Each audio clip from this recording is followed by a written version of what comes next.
You just let me know. Hey, you are live. Okay. I'd like to call the regular meeting of the Pelham Board of Education for April 22nd, 2020 to order. Would everybody please rise for the Pledge of Allegiance? I pledge allegiance to the flag of the United States of America and to the republic for which it stands, one nation, under God, indivisible, with liberty and justice for all. Okay. Thank you. Sue, could we please have a reiteration of the executive session motions? Yes, absolutely. The board met in executive session for discussions regarding proposed, pending, or current litigation, the employment history of a particular person, and collective bargaining pursuant to Article 14. Thank you. So before we begin tonight, I want to take an opportunity, as I have done in the past, to thank our administrative team, our teachers, and our staff. It's clear from all the updates we receive each week and from the feedback we're getting from our friends and our neighbors, and from my firsthand experience with my children in the school district participating in this distance learning, that you continue to work tirelessly for the well-being of our students in our district through these challenging times. And I feel that this is a time when there are never too many thank yous to go around. So I just wanted to take another opportunity to thank you from the bottom of our hearts. As we're settling into this distance learning routine, there continues to be a lot of feedback from parents, and that feedback is very informative and helpful. Everybody has a different situation, as I mentioned last time we met, and everybody's perspectives are welcome and encouraged. And so I encourage all parents to fill out the distance learning surveys that the district launched on Friday so that our team can continue to tweak and adjust a distance learning plan that may be with us for much longer than we may like. And your comments will be an important contribution to what we will have as an evolution of our plan. So tonight we're going to hear updates from some of our board committees, a review of the budget and the bond process, as well as a presentation from capital markets as it pertains to the bond borrowing cycle. Additionally, this evening, the board is thrilled to be taking action on the appointment of our new high school principal, who I know you've heard all about him, and we've already been hearing such wonderful feedback about this decision. This all serves as a reminder that while our buildings may be physically closed, business is carrying on, and there is a lot that's still happening. On a logistical note, I wanted to mention that we will conduct our public comment in the same fashion as we did at our last meeting. If you would like to submit public comment, please email me at jddomenico@pelhamschools.org by 9:30, Cheryl? 9:30. And I can read your statement during the public comment portion at our meeting. And as always, please be sure to include your name and your Pelham Street address so that I can include that as well. And please try to make the comments as brief as possible, as I'll be reading them out loud. In closing, I wanted to take some time to pay tribute to one of our former school board members who we lost to cancer since we met last as a board. As many have heard, Tom Imparato, who served on the Pelham Board of Education from 2013 to 2018, passed away on April 9th. Tom was a great champion for Pelham and the greatest of champions for our children and for our school district. It took only a few minutes with Tom to learn of Tom's passion for the Pelham civics, his knowledge of the people in town of Pelham, commitment to our schools. Even after Tom's children graduated from our schools and his time on the board ended, Tom was seen at sporting events and board coffees wearing his signature Pelham hat. Personally speaking, Tom gave me a warm welcome when I joined the board, and he was always available to answer my questions and to bring me up to speed on conversations that I may have missed in years past. In our first year working together, he was an integral piece of the bond referendum work and development. Tom's passing is an immense loss for our town. I wish his wife, Teresa, and his children, whom we all know he absolutely adored from all of the anecdotes we got to hear at the board meetings, my love and condolences. And it's our hope that at one of our first live face-to-face meetings, which we will all welcome when that time does come, that we'll be able to honor Tom and his contributions to Pelham in a more complete way. But I just wanted the opportunity to speak personally, and I wondered if any other board members wanted to chime in and add, or administrators wanted to add anything to the conversation to honor Tom tonight. Thank you so much, Jess. I just want to say a couple of really quick words. I also owe Tom a debt of gratitude for welcoming me onto the board, for helping to educate me in a number of different ways.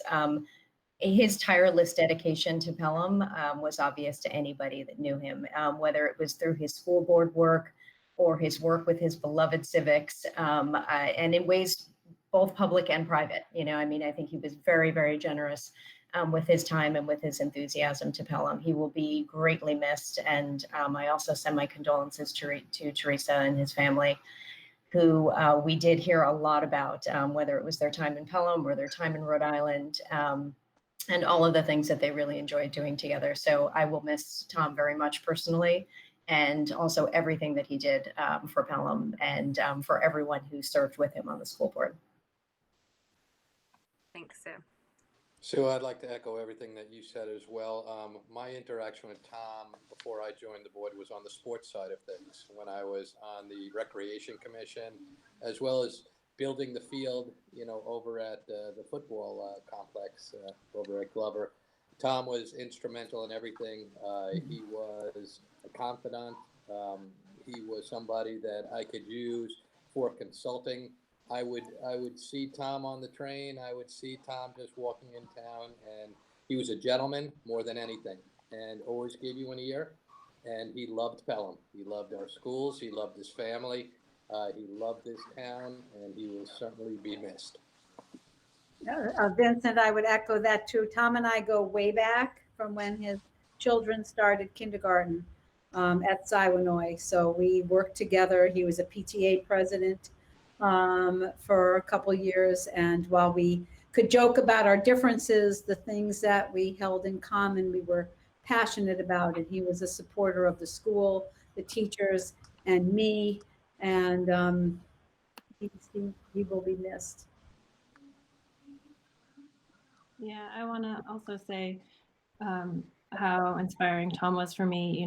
He sort of ushered me onto the bond steering committee and got me involved in the board to begin with. So, he was really supportive of me as I took those steps to start helping out on the committee, on the school board. And, it came as a real shock to me, his passing. And, I was anticipating many more conversations with him and learning a lot more from him, even though I didn't get to actually sit on the board with him. That was one of the things I was a little bit sad about, when I did come onto the board. So I wish his family the best. And he was really a wonderful man, even though I only met him, kind of briefly, probably compared to many of you. You've all had longer experiences with him, but he will be missed. I just wanted to add that I got to know Tom originally because he volunteered for the middle school bond steering committee, community bond steering committee. And he was a very vocal and enthusiastic member of that committee.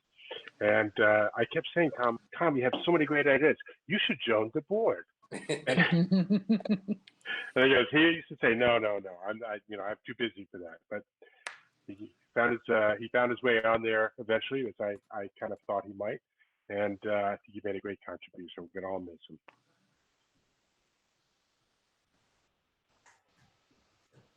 I've worked with Tom for almost 15 years, and we were texting back and forth up until we lost him.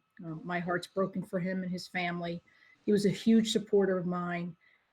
He told me he was not going to retire until I became the principal. So I do owe Tom, but he'll be sorely missed. He's a wonderful man. I echo those sentiments. Tom was a huge fan of our science research program and helped to, over the years on the board, push our program forward and advocate for not only the science research program but for all of our math and science programs in the district. I maintained a really good relationship with him even after he left the board. It wasn't uncommon for him to send me a really cool article that got me thinking about the future of teaching and learning in math and science. So that continued really pretty, I'd say at least once a month since he left the board. And he always challenged us to be better at what we did. And he always did it in a very positive and productive way. And I was heartbroken as well. and he will be missed.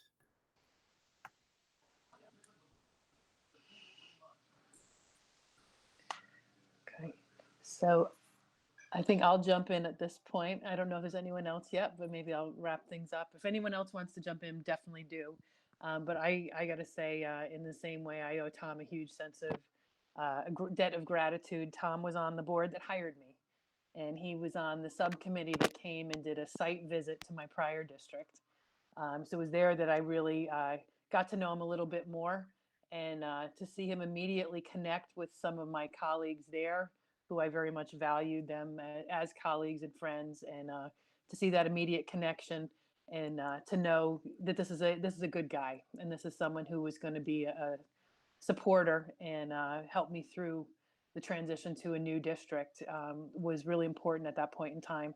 And I have to say, his entire time on the board, as everyone has said, so involved in making us all better and moving the district forward in really important ways that were investments for the future. And then even after he left the board, he continued, I'll be honest, to have my back in so many ways. And in the position that I sit in, to have some folks who are loyal, who will speak the truth to you when you need to hear it, but know that they're doing it for everyone's good. Tom never wavered in doing what was right by the kids of the district, and by the community. So I always valued that. And then as he battled cancer, that was a time we even grew closer. So Tom was a big loss to me as well. He's a big piece of, I think, what brought me here, a big piece of what helped me to fall in love with Pelham, and a big piece of what will keep me here for many days to come. I mean, if I just may, when I came to Pelham to interview, I think it was a public forum, and I think he was the president of the PT Council. So he was one of the first people I ever met, and he was, shooting off the questions, and I was able to stand at the podium and try to answer them. But then he was elected to the school board that year, and I got to know him much more closely. And what I was totally shocked when I first heard he was sick, and of course of his passing. It's very sad to me. When he left the board, he used to call me up and say, "Hey, let's go to lunch," and that's what I'm going to remember him the most. Sitting in the New Rochelle diner talking about the latest Star Wars movie. That was Tom, and he made that human connection. And my condolences to his family and to the entire district. I would agree with really what everyone else has said, and my sympathies certainly go to Tom's family. I think what shocked me the most was when I learned that Tom didn't grow up in Pelham and hadn't lived there for at least 50 years, because his passion for Pelham was deep, and his passion for his family, and his grandchildren as well. And he's just a very good man. And just with Cheryl, he was with the board that I was fortunate enough to come to Pelham, and certainly grateful to all those members, and certainly Tom. And I would get those calls too, even when he was off the board, and he was always looking to do things to make Pelham a better place, and that will be missed. I think that Leah has something she wanted to say, but I'm not. Leah, can we hear you? Can you? She said that she thinks people can't hear her, so maybe we'll maybe there's an issue with her volume right now. Yeah. Anybody No, else? I'm sorry, Leah. Well, I'm glad we had this opportunity to speak about Tom. There's so many things that I feel at a loss for right now, with us not being able to be face to face with one another. And this is certainly one of them, a time when we would have really turned inward and been together during this sad time. And we're all so far apart, but it's nice to have a minute just to talk about Tom. And as I said, hopefully we will be together again. Oh, I see Leah rejoined. Leah, can you hear me now? Have something Yes. you'd like to share? Oh, thank you. So I'm sorry. I was trying to chime in. I'll be very brief as well. But so I met Tom at Siwanoy. We had kids going to Siwanoy together, but not in the same grade. We worked together on PTA and then PTA Council. And Tom was the kind of person who always took the time to chat with you, no matter where it was. He remembered all of my 4 kids by names and always had something kind to say about them. He was the kind of neighbor that you be your neighbor in Pelham. Um, I'm echoing what other people have said. He had your back, and if you disagreed with him in a meeting or a conversation, it was always a respectful disagreement. You could agree to disagree. I learned a lot from him, and he was very encouraging when I reluctantly decided to run for the board. He was very supportive. And we're so glad that you did. Yes. Thank you. You have in large part Tom to thank for that. He Nice. stopped me several times on the street to talk about it. So Good. my thoughts really are with his family at this time. It must be very hard, particularly in this environment, to lose somebody. So we're all thinking of the family. Thank you. I'm glad you were able to log back in just in time. Thank So you. this brings us to section 3, which is the approval of the minutes. I'd like to take consent for 3.1 through 3.3. Do I have a motion? So moved. Thanks, Sue. Second. A second? Was it? Second. Eileen? Mhm. Okay. Any questions or comments? All in favor? Aye. Any opposed? Any abstentions? Okay. So section 4 is administrative and committee reports. Dr. Stamp, superintendent's Okay. report. All right, great. Thank you. It's nice to see everyone this evening. First off, I got to say we had an awesome afternoon. Dr. Callahan and his awesome team put on what was one of the most entertaining things that I've seen in a long time. Mr. Beltakis, Ms. Gruber, Dr. Callahan coordinated Earth Day, an Earth Day STEAM celebration, and it was a lot of learning, and it was probably even more fun. So thanks to them for putting that on in partnership with the Junior League.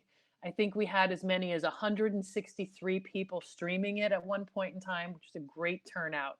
So thanks to Tom and the teachers for that, and thanks to the kids for what an amazing show. And as I think Tom put it in his email to me, we broke a lot of glass ceilings with what we did today in that event. So it was really something to be proud of. Thank you for that work. Also, I'm hoping, I didn't get to hear it firsthand, but the Tell 'em You're from Pelham at 7. I know living in New York City, I've been enjoying being part of that every night at 7 o'clock, celebrating our heroes, the healthcare workers and essential workers who are doing everything they do to keep us safe and so that we can be home safe. And I'm really excited and happy to partner with the civics, with Pelham Together, with the Junior League, our faith leaders, the town, both villages, to really get the word out about that. It's a great way to show support for those folks, to celebrate. As I say, there's some days just celebrating having gotten through another day is something we all need, and it lifts spirits. So I hope to see that something that starts today and continues big in Pelham. As many people know, the governor has extended our school closure through May 15th. We don't know when we're going to be coming back, but at the moment that's the official extension. So there are obviously many things that are still up in the air for us. I know it's been definitely understand the governor's approach in taking things incrementally.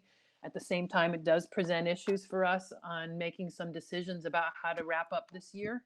But we're trying to be very thoughtful in how we do that. We've been debating many of these things as far as how are we going to end the year with grades at the secondary level? How are we going to handle fourth quarter grades? And those things, I know many districts are starting to move to decisions on that. We want to make sure we make the best decisions possible. And we're still waiting to get a little bit more clarity on what the end of school may look like, because that really could significantly impact those decisions. And we want to do everything we can to do no harm to our students and to position them as best as possible for whatever their future is. Especially we think of our juniors in particular who had a really important academic year, not just them, but that certainly is it. We know that's on the minds of many of our junior parents. So please know that those discussions are well in process. We're underhand. We're definitely mindful of that and working towards finding some really solid answers that we can be communicating out to folks over the next couple of weeks. Also, definitely internal conversations going on as to how to handle the senior year. We still remain optimistic and hopeful. Everyone really has such fond memories of senior year events. So there is still a piece of hope. So, we're in a position where we're going to have to plan for the worst and hope for the best and have a number of contingency plans in place. So again, those conversations are happening internally. We're going to be extending some of that out to some students next week and moving those conversations forward, and hope to have some information out to our seniors and their families over the course of the next couple of weeks. So we just ask for a little bit more patience. Again, we really try to make some reasoned, thoughtful decisions and approaches to best meet the needs of our students. And for our seniors, we certainly want to make this as special of a year as it can be. It's already the most unique year in any of our lifetimes. That's the given. We want to find a way to turn some of that into positives and some things to really make this a special time for them. One little shout out. We don't have our full high school brag sheet as we always do. I'm going to look this up in my emails. Sorry if you give me just a moment of patience. But our forensic speech advisors continue to make us proud. So I just wanted to highlight that Tom Beck and Neil Schleifer are being recognized by the National Speech and Debate Association for their exemplary volunteerism to promote speech and debate. Tom and Neil serve on the Hudson Valley District Committee, which manages our school's local speech and debate activities. They go far above and beyond in service to speech and debate for the community at large. And as committee members, their responsibilities include expanding access to speech and debate and by recruiting new programs, providing ongoing mentorship for first-time coaches, organizing and hosting tournaments, communicating with local coaches about upcoming events and rules, and coordinating recognition opportunities for our students. In addition to those regular responsibilities, both this spring, Tom and Neil both were tapped to help make very difficult decisions about tournament operations for the safety and well-being of students throughout all of our districts. In this challenging time, their leadership helped, and with their input, they offered national organizations. It made the experience for our students more valuable than ever. While the spring hasn't gone the way that any of us expected or hoped, one thing that we know for sure is that it's been made better by the work and contributions of Tom and Neil. So we're incredibly proud of their contributions and thankful for their leadership, not just for us, but for this regional and national effort. Today, I should not go without note. I see Millie is on the call, so I have to specially say it. Today's Administrative Professional Days. So I think our administrative professionals, as all of us, have shifted and changed how they do their work. And I think every one of us would agree they continue to step up to the challenge day in, day out, day, night, weekend, whenever. They've been there for us. So we just want to recognize them and all the incredible work that they continue to do each day and thank them. So my last item tonight has been our big announcement for the day. And that is let me pull up my email for that as well. That is to recognize tonight that we're at an exciting chapter in our district's writing of our district's history. As everyone knows, Janine Clark, after for her long tenure in the district, she's still with us, and we made her last year the most memorable ever by having a pandemic. She's going to continue with us through the end of the school year and leave things in good stead. And tonight we're very pleased to be recognizing and introducing, and later in the meeting officially appointing our new high school principal, and that is Mr. Mark Berkowitz. We sent out a press release earlier this morning with some of the highlights of Mark's work. He's currently the principal of the New Exploration, Science, Technology, and Math, which is known as the NEST-M. It's a pre-K-12 school in New York City, 1,800 students, focused on gifted and talented students from across all 5 boroughs of the city. It's a top school in the city. It is one of the most sought after schools based on the U.S. News and World Reports, as well as Inside Schools ratings. Mark he rose to the top and I believe we've shared this at prior board meetings, we, as part of our strategic plan, certainly have put a focus on cultural competence, authentic learning, and the whole child. We had the most diverse group of principal candidates I've ever been privileged to meet with, and a very top quality group of candidates. And Mark rose to the top through that process, through resumes, through screenings, through committee stakeholder groups. We had parent group with students as well, faculty, administrative team, and support staff. And Mark was a leading candidate throughout that process, came back to meet with the candidate, and then at final meeting, interviews of finalists with the board. And Mark's experience, his background, his thoughtfulness, his intellectual approach to his work, yet his deep passion, empathy, and sensitivity around meeting the needs of the whole child, about being attentive to cultural competence, and efforts that he's put in place in his own prior work to bring authentic learning to life in his schools really stood out in significant ways. So we're really excited to bring him on. We do not yet have meetings set up for him to meet the community, the faculty, administrative team formally, as again, in COVID world, these are much more challenging issues. But we do anticipate some upcoming events and opportunities, whether through video, through town halls, through podcasts. We're looking at a variety of opportunities for our community and all stakeholders to start to meet Mark as we wrap up this year and plan head into next year. So look forward to more information about that.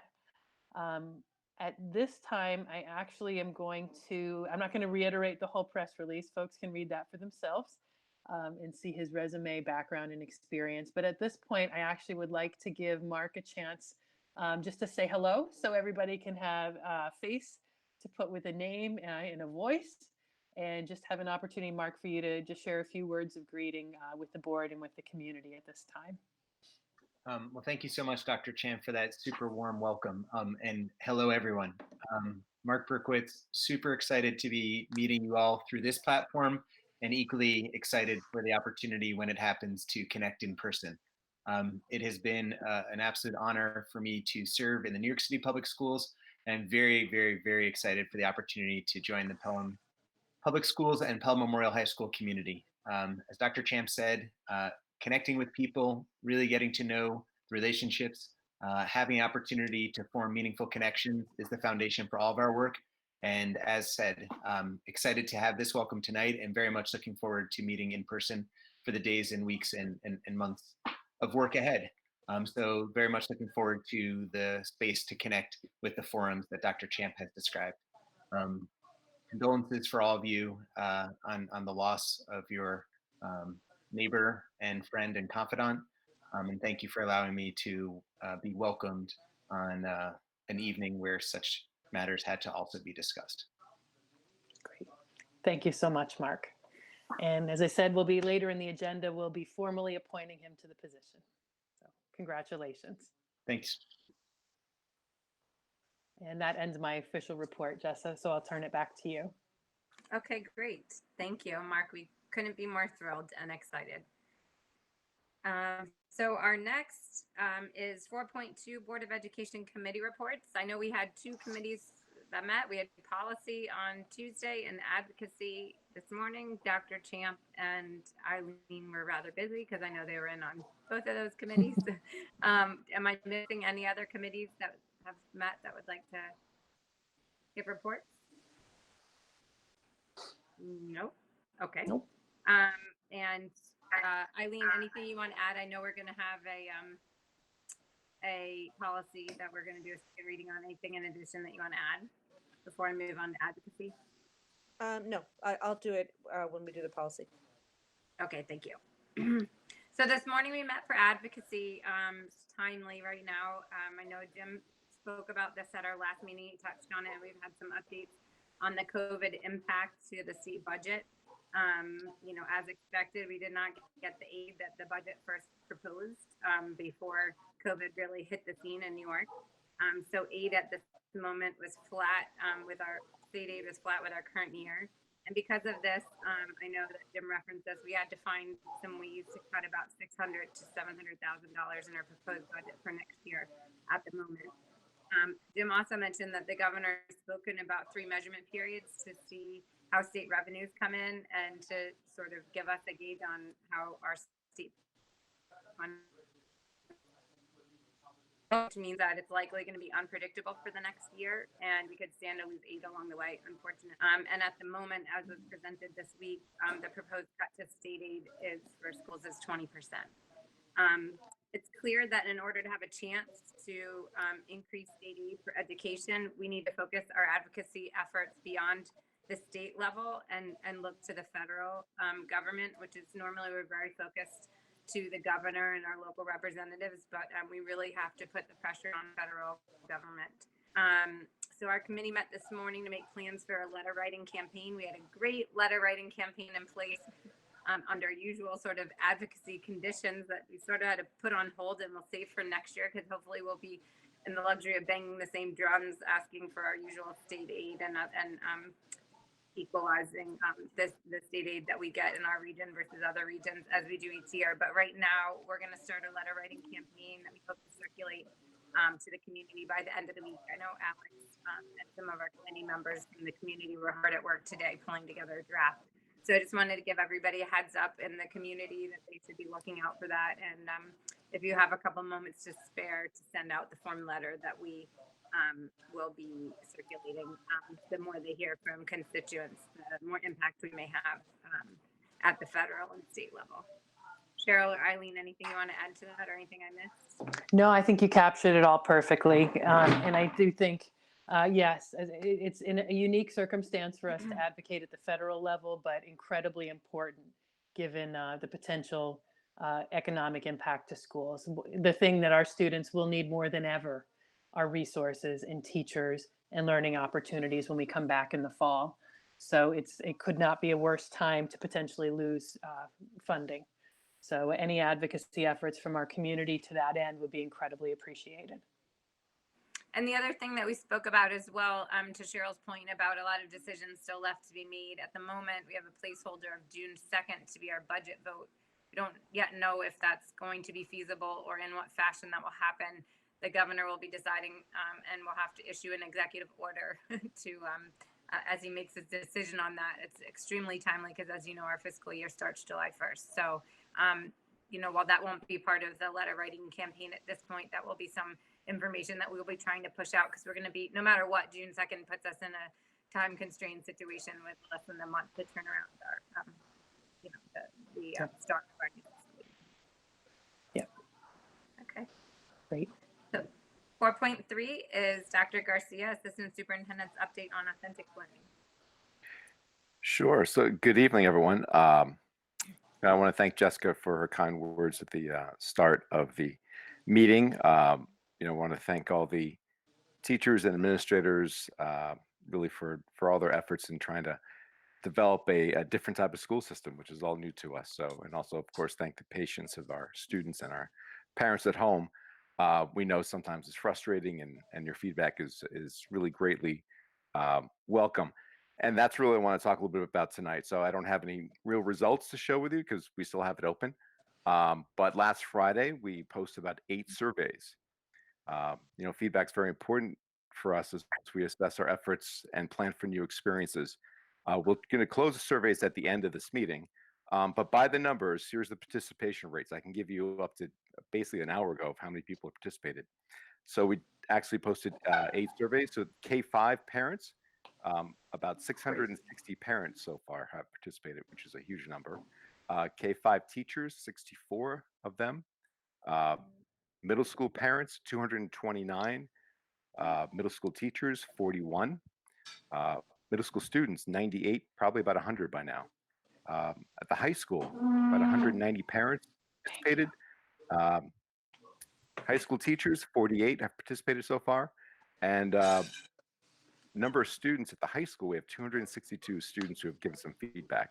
So, at first glance, and which, we've been looking at and I've been sort of checking it out over the past few days, I have some initial inferences, but again, more information we'll kind of dive into a little later. But one thing I just get the sense of is that the structures that we created from the original rendition of the experiences for distance learning at the elementary school, especially the AM and the PM live sessions, excuse me, appear to be very popular.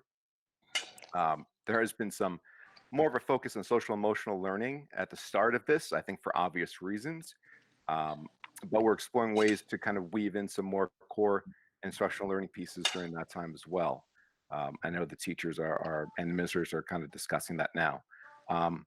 Another area we want to examine is the way teachers and give them opportunities to provide feedback to kids on their efforts. This also continues to be a topic of great discussion among all my colleagues across all schools in the region. The secondary level, we believe that moving forward to this modified period by period schedule has been very positive as well. So once we collate all this data, I'm going to share it with the administrative team and the teachers so we can digest it and influence our distance learning efforts. We would like to share also the results on the distance learning homepage for the community to see as well. So we thank all the participants for their thoughts as we better understand how families and teachers are really continuing to learn in spite of these challenges. Meanwhile, our teachers and administrators, they continue to collaborate every day, developing new learning experiences for our students. There is constant communication among grade levels and departments to remain consistent across the schools. We will continue to listen to everyone's concerns and do our best to continue to bring a greater sense of normalcy and personalization for our kids. Those are my thoughts for tonight. Thank you. Yes, we'll look forward to those continued results as they come in. Yes. 4.4 is Assistant Superintendent's update on the whole child. Thank you. Good evening, everyone. I think, academics are certainly really important for our kids, but I think we also recognize the importance of our students' emotional well-being at this time. It is very challenging for our kids, for all of our families. So, we're doing our best to continue to provide opportunities to engage our students non-academically as well as academically. The social workers are continuing to hold their weekly grade level meetings. The various clubs, varsity and JV coaches have been in regular contact with their students as well. So we're trying to normalize their lives to the extent possible.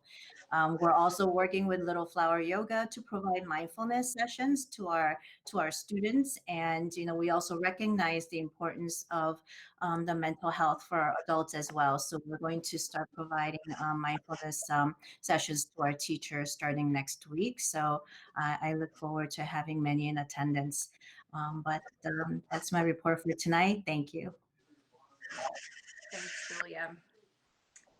4.5 is Assistant Superintendent's update on finance and facilities. And as always, I know Mr. Ricky has a lot to offer. Yeah, I talk a lot. Sorry. It's okay. It's all important. It is, and thank you and good evening. So I'll just kind of go over quickly some of the items on this evening's agenda, and then we can touch on just a little bit more on what Jess mentioned about the budget and the status on where we are with the budget. And then this evening we have Rick Yancey from Capital Market Advisors here to kind of give everyone an update on the financing for our capital plan. On this evening's budget, we just are asking the board for there's some budget transfers. Some of that is related to some items that we realize we're going to need for next year, and we have an opportunity to get them at the earlier part of this year, and we can kind of pre-purchase some of those items, some flexible furniture and some textbooks, and we want to make sure we're getting those dollars in place to do that. We're asking the board to amend the runout period for our flexible spending account. I guess this is real nuts and bolts type stuff of running a business, but for our employees who take part in our flexible spending accounts, which you can use for medical expenses or for dependent care expenses, everyone has until that March 31st timeline to request the reimbursement of monies that they set aside. With everything happening with COVID-19, Friday the 13th was actually, I think, the last day at school. Some people missed that opportunity. So what we'd like to be able to do is extend that run out period to the end of May for this year, kind of a one-time only opportunity. Let people have that chance to go and reimburse themselves for the dollars, to get some of their dollars back for qualified expenses. And then next year, we'll go ahead and we'll change it back to the prior time period of March 31st. So there's about $10,000 out there that folks had left on the table. And again, this employees' money that they put out there, and it's for qualified expenses that they'd be able to seek reimbursements. There is an item on the agenda tonight related to the capital project. If you recall, back when the project was approved, it was approved in two separate propositions. There was the funding for the proposition for the projects that included the build of the Hutchinson School, the work at the high school, middle school, which was the interior renovations, as well as the roof on the annex and the masonry work at the high school and the middle school. And then the ADA and addition work at Prospect Hill. That was proposition number one. Proposition number two was for the field work, the work being done at Glover, as well as the tennis courts, and the work that's going to be done at Prospect Hill on the field. As we've been working through this process, what we've found is that we find ourselves in a position where, again, with Proposition 1, we're very close to the top of that budget line with spending the dollars allocated for Proposition 1. And for Proposition 2, we find ourselves under budget. And what we have before the board tonight is a request to put a proposition before the voters to request permission to use unspent dollars from Proposition 2, which is the field budget, up to $750,000, and to be able to use that for Proposition 1 to make sure we can complete all of the work for the Proposition 1 that originally said we were going to do. So what we did is we worked with bond counsel. They wrote out this proposition.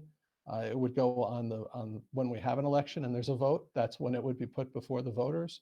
And this is just the first step we have to take. And then after that, it needs to be has to have public advertisements. Time period has to be advertised 4 times, and then it would go before the voters for the election. We also have, again, very generous donations, which even in these times, Pelham seems to be doing very well. And Mr. Berkowitz, I think you'll be amazed to see the generosity in Pelham. I certainly am. It's really tremendous to see the generosity that the community shows every month with the schools and how they support them. We also have an item to reject the bids for Prospect Hill. As we looked at the work for Prospect Hill, I think we found that completing all of the work was going to be too expensive. With the board's direction, we wanted to work to try to award the work for the bathrooms. And as our construction manager and architect met with the low bidders for the work on the bathrooms, they started to back out, and it became really economically not a economically advantageous project to move forward with at this point. So with this evening, we're going to recommend that the board reject all the bids for Prospect Hill. Jim, can I add one piece onto that too? Of course. I think it's important to know as bond steering was and the board was considering that project, there's a lot of unknowns still out there because so many things had to be pushed out.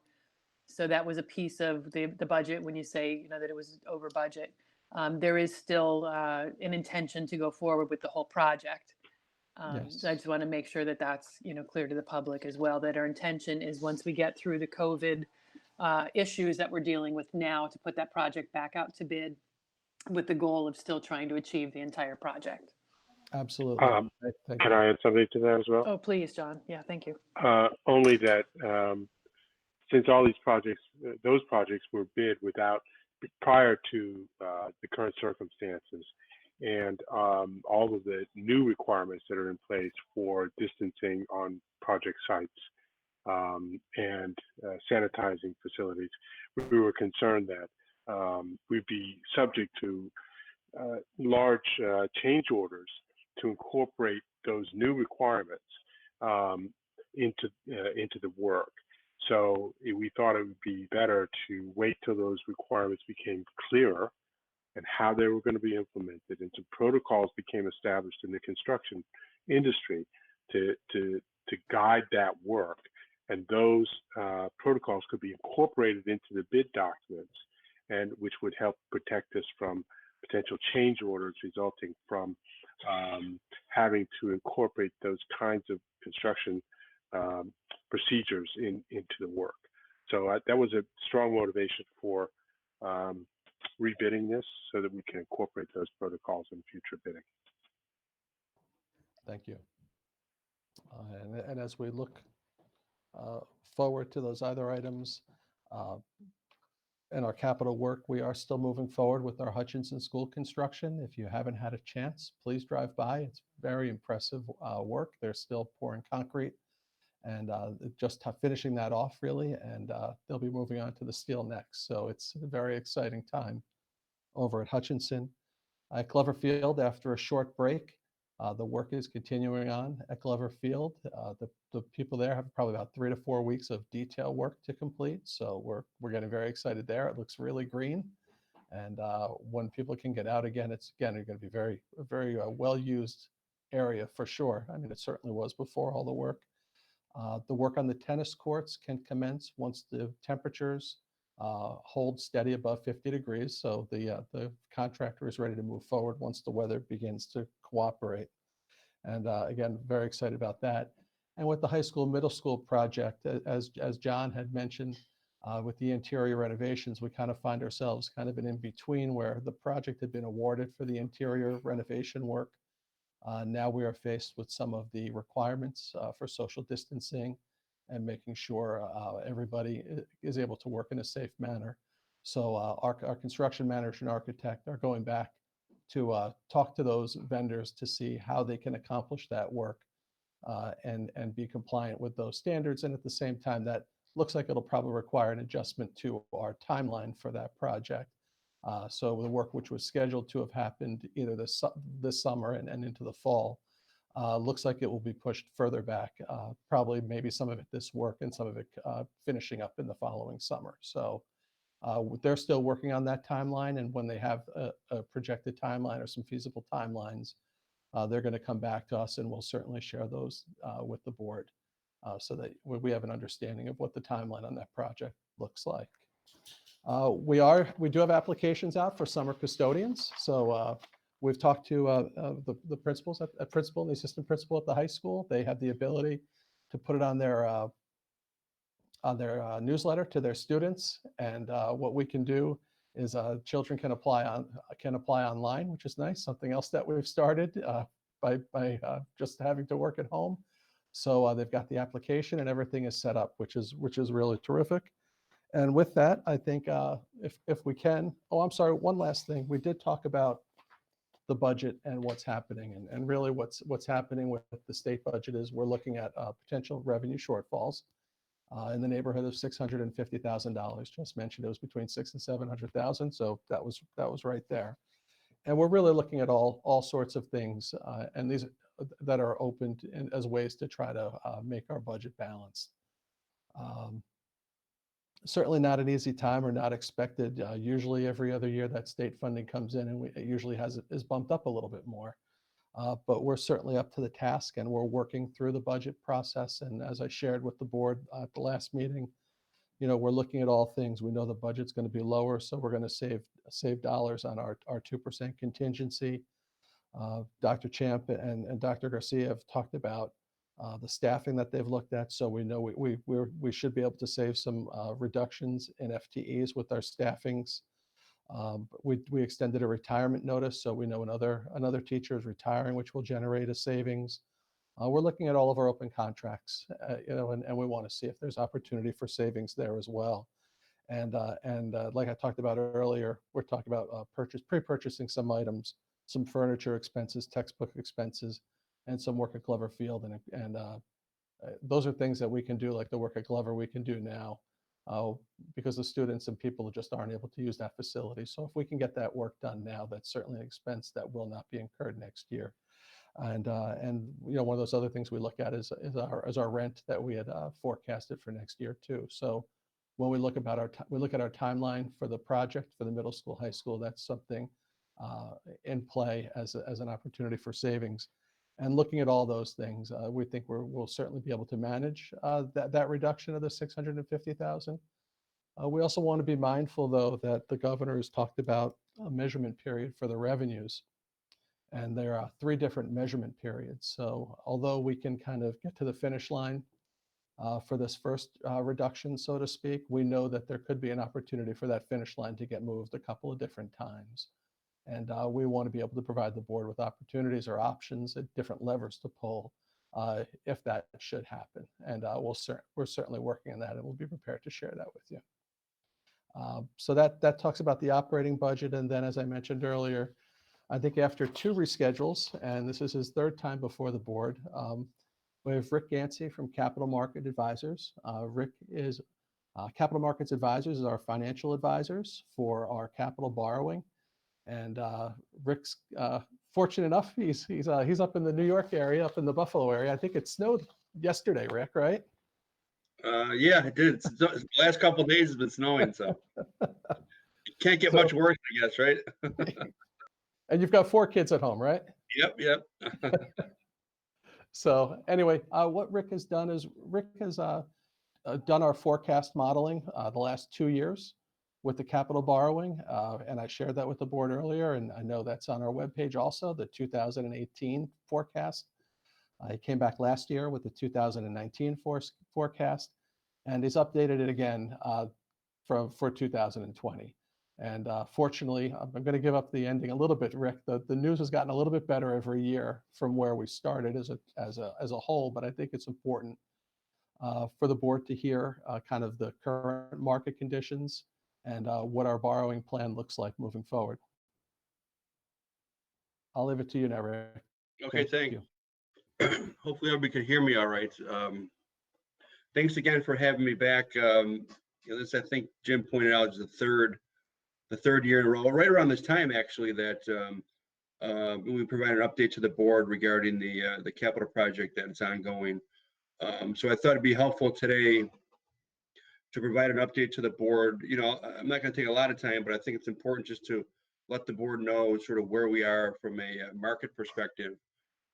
Talk about the recent bond anticipation note sale that we did for the district, as well as the remaining plan of finance, and then the analysis of the local share, comparing where we've been since 2018-19, and then where we are today as of what we know about the project and the market.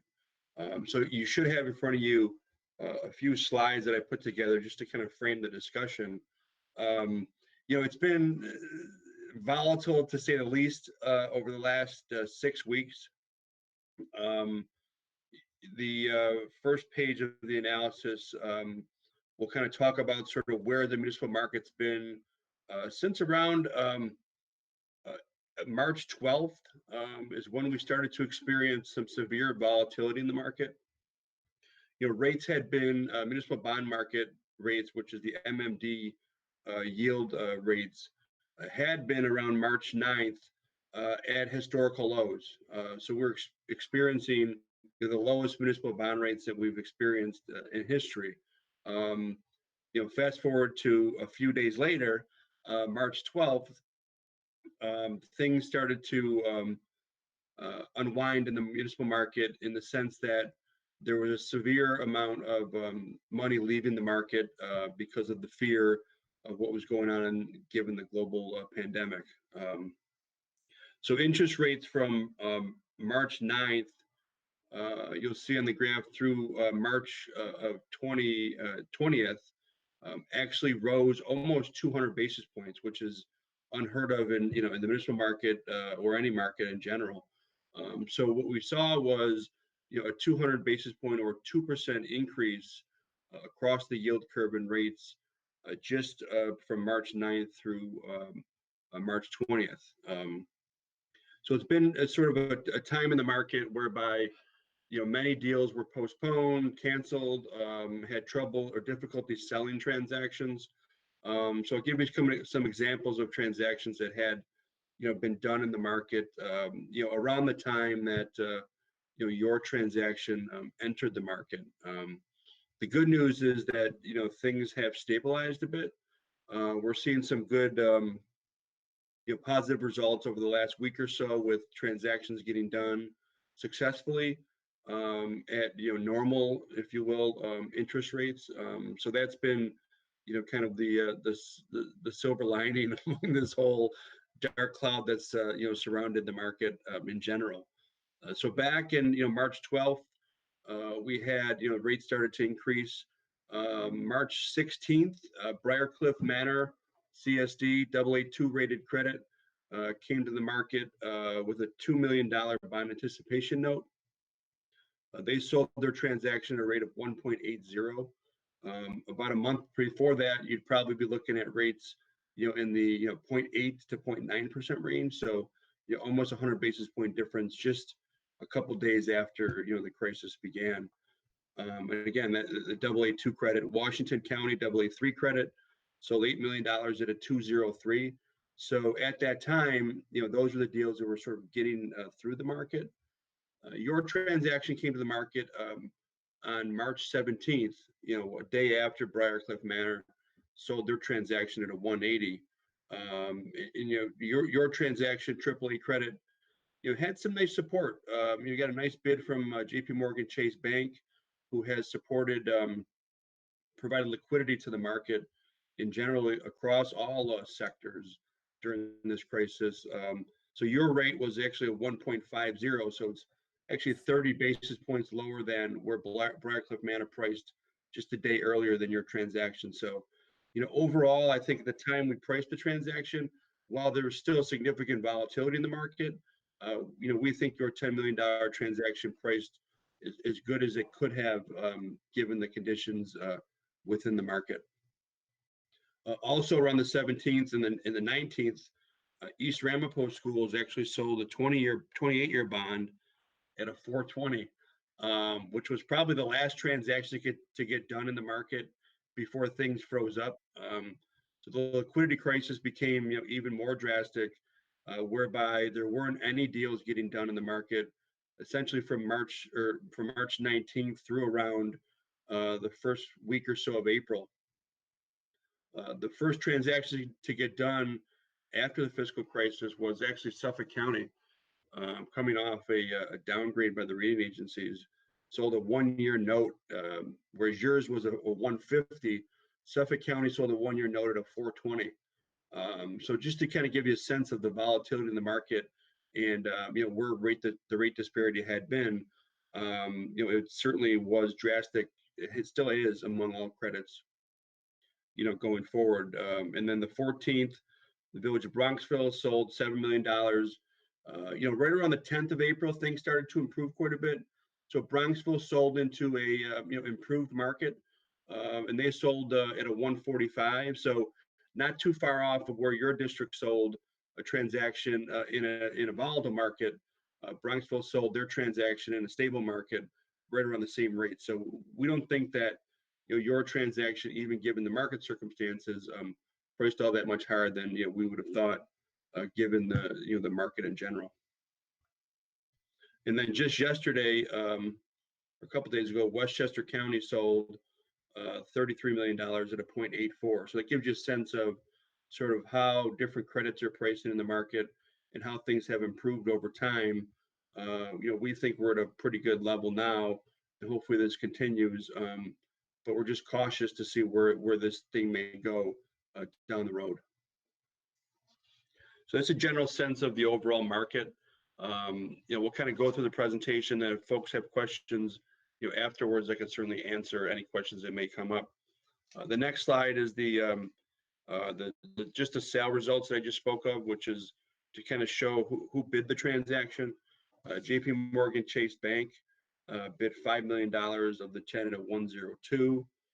Oppenheimer bid a full amount at a 198, and then TD Securities at a 2.94. So certainly wide disparity between rates. Luckily your local bank, JP Morgan Chase, did step up to support the transaction, at least $5 million of it to provide a pretty favorable rate net interest cost of the district. So those notes were issued in March of 2020. They'll come due in November of 20, and we'll talk about the plan of finance. Why we chose November versus going out for a full year, as a traditional bond anticipation note would. Moving on to the next page, which is the summary of the the financial plan. as you know, we've been developing this plan quite regularly over the last several years. And Jim and I and Jackie have been going back and forth, with different iterations along the way. But even given the size and scope of the project, we feel comfortable knowing sort of that the plan that we built originally is still, sustainable, in the sense that, the projections that we had early on, going back to 2018, projected a local share impact, among the whole project of about $70 million. That would be your debt service less the building aid paid on the project, which would be your resulting local share. And obviously the local share, essentially that was driving that, as we knew all along, the aidability or the cost allowance on the Hutch project is much lower than what the state, or what is the state's providing for by way of aid compared to the total project. So last year, 2019, we ran the same analysis and we're about $64 million. So we're sort of trending in the right direction. And then the good news to report is the most recent analysis that we ran, given sort of the updates on the interest rates and the cost allowance increase that we got received from the state education department on the Hutch project. We're currently running a local share estimate of roughly 60.2 million. So about a $10 million decrease, since 2018. And the three really reasons that are driving what we're seeing on that are, first of all, interest rates. Interest rates, while we've had some volatility in the market the last 6 weeks or so, rates historically speaking are still at pretty low levels. And we're about 30 to 40 basis points lower than where we were back in 2018. And again, even our assumptions of the 60.2 million, we've always had the cautious approach that we built in a pretty substantial cushion by way of interest rates. So we've built in a 100 basis point increase on market rates, which is a full percentage point based upon where market rates are today. So we're always cautious in building the model that we have a cushion in interest rates just in case rates do increase down the road, that we're covered in our assumptions. The other two pieces were that the district's aid ratio, that's the ratio that the state uses to pay building aid on projects. Back in 2018, the building aid ratio was 39.2%. You're currently at 44.9. So that's certainly helping the project in the sense that the state's aiding more of the debt service on the project that they had projected a couple years back. So we'll hope that continues down the road and provide additional aid for the project, as well as moving some of the expense budget original from the Hutch project, which had a lower aid ratio, into the high school middle school project. That's generated a little bit more building aid on that project. So overall, I think that I feel comfortable in the sense of where we are now, given the work that's ongoing, given the timing of the aid, that we're still in a good position to deliver to the taxpayers what we had promised prior to the vote by way of a local share. You'll also note that we have on the left-hand side debt service reserve fund, debt service funds available for future use in the event that we wanted to use those funds to reduce local share in certain years going forward. So on the last page, or actually the next page, we have the expected plan of finance.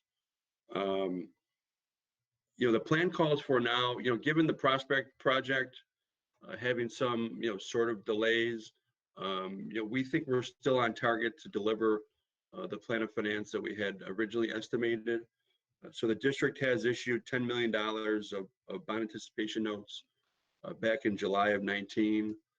Those are going to mature in July of 2020. That's primarily for the high school project and some site work on the Hutch project. We also issued just recently the $10 million in additional notes that are going to mature in November of this year, again, to provide additional funding for the Hutch project. when those come due in July, the original notes were going to add additional new money, about $15 million to pay for additional expenses on the Hutch project. And then those are going to mature in November of 2020, at which time, given current market conditions and expectation of cash flow, we would then issue $57.5 million of long-term financing to permanently finance the project for all the projects. The reason why we kind of transitioned from July and March into November is that November traditionally has been the district's strong cash month by way of state aid receipts and tax receipts. So in looking forward in the financial plan, we wanted to make sure that when the district's making their debt payments, which could be substantial on a $57 million borrowing, that it's in a month where there's substantial cash available to make the payments to bondholders in that particular month. We didn't think July was the best time to have those payments come due. So we, in talking with Jim and his staff, determined that November was, a strong position month to move forward with the debt service payment on the long-term financing. Obviously, things could change, given the market and the timing of the cash flow. We'll continue to update the board as we move forward to November to determine whether or not we issue bond anticipation notes again or issue long-term bonds. And then the final page is just a bar chart of the local share. You'll note that beginning in 2026, 2025, there is a spike in local share. As I mentioned before, the district does have use of the debt service funds of about 1.9 million. We think in those years, those funds could potentially be used to flatten out the local share shape such that you don't have that spike in those couple of years. You could maintain a flat shape, which would help for tax cap purposes. So with that, you can certainly answer any questions that anybody may have regarding the plan of finance or the market in general. I'm happy to entertain questions. Rick, thank you. One of the things if you could just touch on is a kind of a bond premium. I know we received a small bond premium in the ban, and we can certainly expect some of that for the larger bond. And if we do receive that, what our options are as a district, whether we could downsize the bond or receive the premium and then use it as put it in debt service fund. But if you could talk a little bit more about that. Sure. So looking at the bond anticipation note, again, there was a smaller premium, 23,000 on the notes, which essentially is just going to be used to pay interest expense on the notes when they come due. On the Westchester County ban that they just issued, they received a premium of about 220,000. Again, that'll be used to pay down the interest expense on their note. When you get into a long-term financing, such as the $57 million bond issue, we would expect in this market a pretty substantial premium. We just sold $25 million of bonds for Galway Schools, which is up in Saratoga County. And they received a premium of about $3.5 million.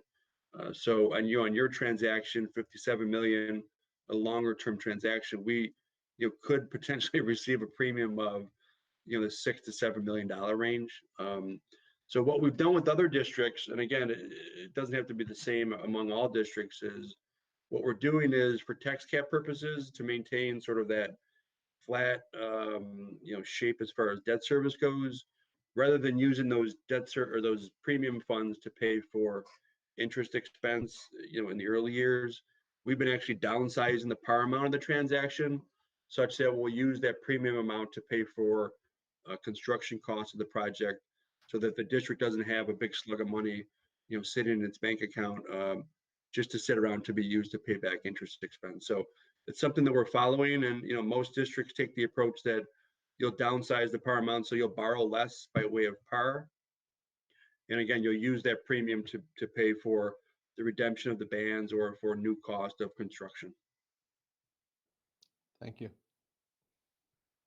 And I think, again, looking back 2018 to 2019 to 2020, as you've mentioned, we've kind of stayed the course, followed the market conditions, and have tried to be fairly conservative in our approach with our assumptions. If you know, like you said, what do we at 100 basis points?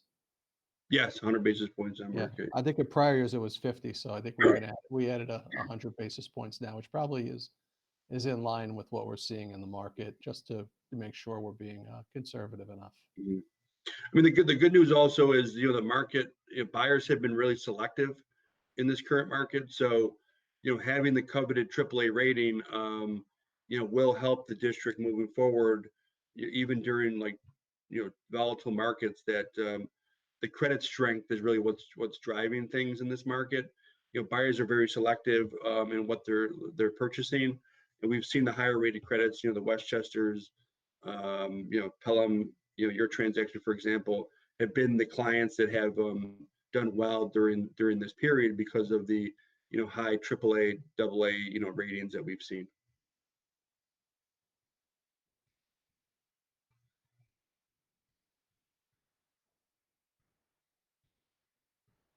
Any So I don't know if questions? I was going to say, I don't know if anybody else had any questions or comments. Does anybody? Rick, this is super helpful to parallel the bond market discussion along with some of the moving target discussions that we've had about our bond projects. And having been part of all of the sessions that you've presented to the board, this is definitely full circle, brings it all together. Yeah. Thank you. It's been interesting times, to say the least. Yes, I remember these charts with all the existing debt service and Yeah. local share and multiple iterations. So it's nice to see one concrete sheet that we're using as a roadmap. So thank you. Yeah. You're welcome. You touched on a little bit, credit rating and how that can be important. Good time to remind folks we're a AAA credit, S&P rated, and we'll have to go through that entire rating process and things that they'll look at, right? They're going to look at our financials for this year and where we stand. Correct? Exactly. Yeah. So when we issue long-term bonds, we'll go back to S&P for a rating, but we wouldn't expect any changes given sort of the financial performance of the district. But the rating agencies are really, last couple of reviews that we've had with clients, they're really focused in on the impact of COVID-19, and the budget, discussions at the state and what that does to finances at the local level. So it's something that they're tuned in on. So we just have to continue to follow what the impact of the pandemic and the state finances means, for Pelham and other districts throughout the state. Thank you. That makes sense. Great. So Thank you so much for joining us on the call. Is there anything that you want Rick to add, Jim? No, I would just say for viewers, if you're poking around our website under our bond tab, you can see the original analysis, and we would expect to have this one put up there as well for folks who want to take a look at it.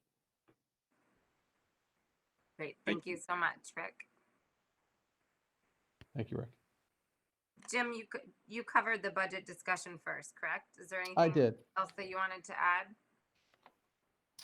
No, I think what we talked about again is we're closely looking at the state measurement period that we're in right now, because the end of this month will end the first of the 3 measurement periods that we talked about that could impact our state revenue for next year. Depending on how quickly the Division of Budget at state does their analysis and makes a recommendation if there are to be any adjustments to next year's state aid, we'll certainly bring that before the board.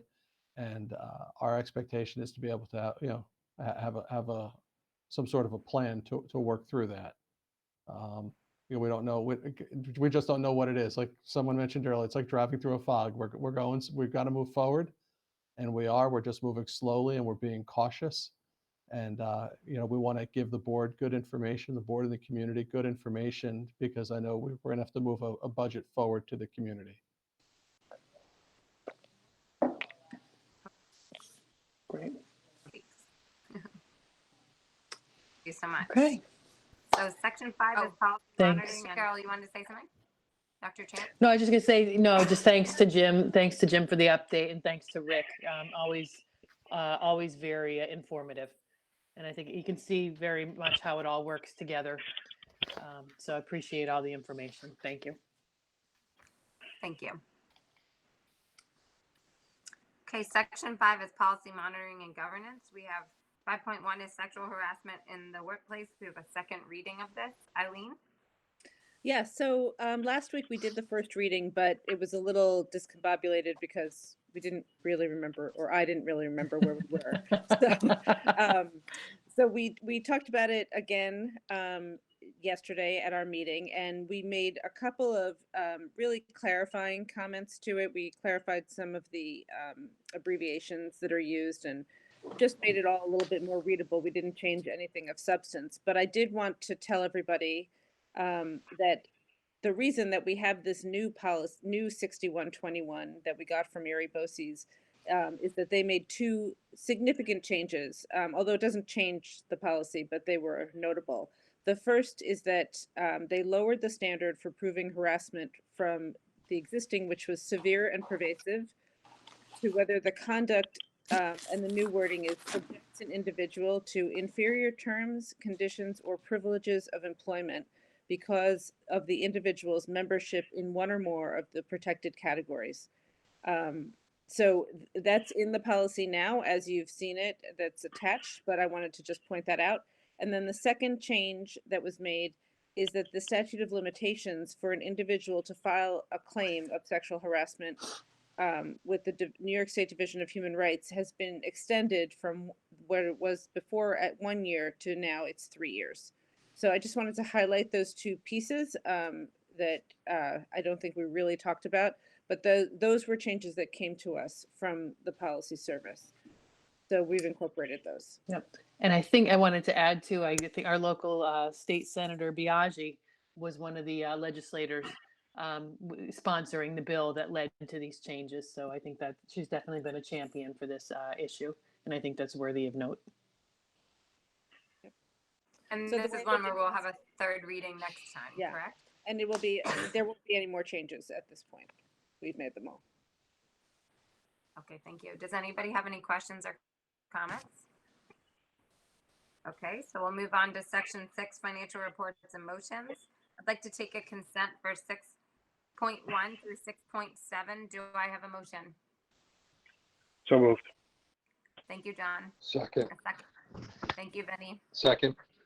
Thanks, Ben. Any questions or comments? All in favor? Aye. Any opposed? Any abstentions? 6.8, motion to accept a donation. Do I have a motion? So moved. Second. So, and Jess. Okay, so I'll read this. Be it resolved that upon the recommendation of the superintendent of schools and the Board of Education of the Pelham Union Free School District, that we accept the monetary donation of $1,000 to defray sanitation expenses related to COVID-19, and that gratitude be bestowed upon its donor, New York School Insurance Reciprocal. Nicer. That's very nice and useful as well. Any questions? They're giving money back. Comments? What do you They're say? giving money back. They're giving money back. Any questions or comments? All in favor? Aye. Any opposed? Any abstentions? I'll take 6.9, motion to reject capital projects bid 1, 2, 3, 4, and 5 and bid March 10th for the Prospect Hill Elementary School addition alterations on its own. Do I have a motion? So moved. Thanks, John. Second. Thanks, Leah. Any questions or comments? Jim, you referenced it's in your opening remarks, correct? I did, yes. Again, as an entire project, it just put too much, we weren't there budgetarily. It came over. We looked at just doing the bathroom work. And again, as we worked with those contractors and just the contract work, they backed out, and it just became economically not a feasible project at that time.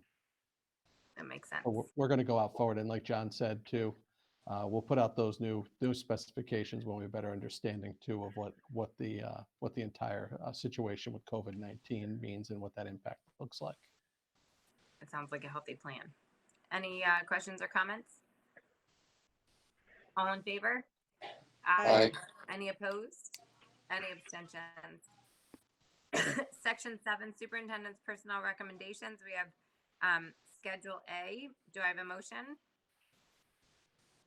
So moved. Thanks, Eileen. Second. Thanks, Vin. Second. So, Steve?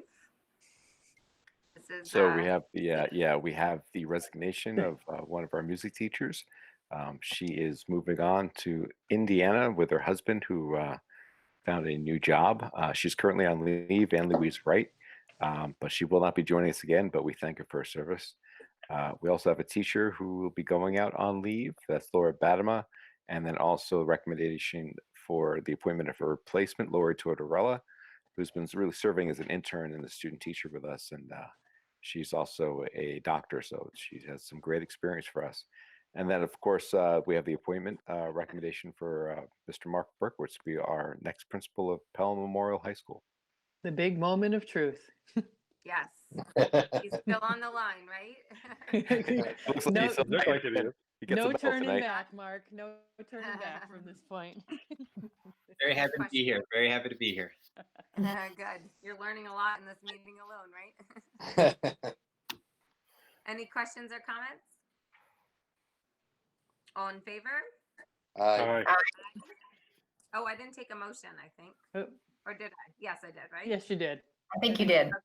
Sorry, it's Yeah. getting to late part of the meeting. I start losing my mind. All in favor? Aye. Aye. Any opposed? Any abstentions? Congratulations, Mark. Yay. Congratulations. Welcome. Let the fun begin. Welcome to the team, Mark. And I know Susan Gilbert and Tanya Wilson are still with us here on behalf of the Administrators Association. And I know the most of the rest of the team was here earlier to welcome you. So they send their congratulations again.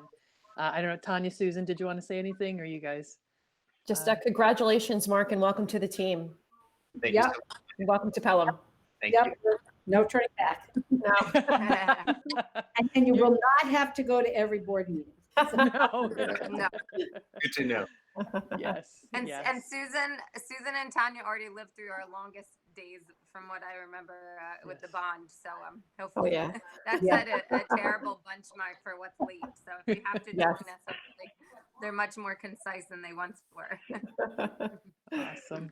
Great. Well, Very well, good. thanks again. And we look forward to great things, Mark. Everyone, thank you so much. All right. Section 8 is people personnel services. We have scheduled 8. Oh, sorry. Yes. Bye-bye. Be well. Yep. Good night. Good night. Good night. Do I have a motion to approve scheduled date? So moved. Second. Thanks, Sue. Who was the second? Aaliyah. Thank you. Any questions or comments? All in favor? Aye. Any opposed? Any abstentions? Okay, new business, section 9. Do we have any new business? I'm looking at email to see if we have any public comment. I don't believe anybody emailed. This is like the equivalent to us looking out into the empty crowd and saying, "We have nobody from the public." Okay, so Eileen, Madam President, would you entertain a motion to adjourn? so moved. Do I have a second? Second. Thank you, John. Yay. All in favor? Aye. Aye. Any opposed? Any abstentions? All right, we made it to 10 o'clock on the nose. Good job. Congratulations. Nice You made work. it Well to done. Thank you. Nice work. Another Bye. great See, John, virtual it wasn't meeting. a 6-hour meeting.